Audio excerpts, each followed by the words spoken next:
So அப்படி ஒரு முருகர் மாநாடு மதுரையில் நடக்கிற போது திருச்சியில் திருமாவளவன் அவர்கள் அந்த பேரணி முடிவில் மேடையில் பேசுகிறார்.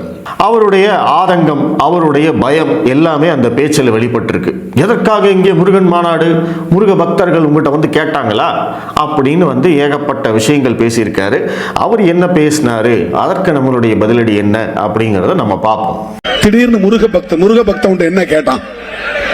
முருக பக்தன் என்ன, பழனிக்கு போனா அவனுக்கு அங்க பஞ்சாமிர்தம் கிடைக்கும், வாங்கி சாப்பிட்டு வர போறான், இங்க இருந்து நடந்து போறான். முருக பக்தனுக்கு ஒரு கோரிக்கையுமே இல்லையே, நீ எதுக்கு முருக பக்தன் மாநாடு நடத்துற? இதுதான் சனாதன புத்தி, உத்தி, அரசியல். இந்த மக்களை மதத்தை சொல்லி மயக்க பார்க்கிறார்கள். முருக பக்தர்களுக்கு என்ன கோரிக்கை இருக்கு, எதற்காக மாநாடு அப்படின்லாம் வந்து கேட்டிருக்காரு. இதே மாதிரியான ஒரு மாநாட்டை தான் இந்து சமய அறநிலைத்துறை அமைச்சர் சேகர் பாபு அவர்கள் பழனியில நடத்தினாரு.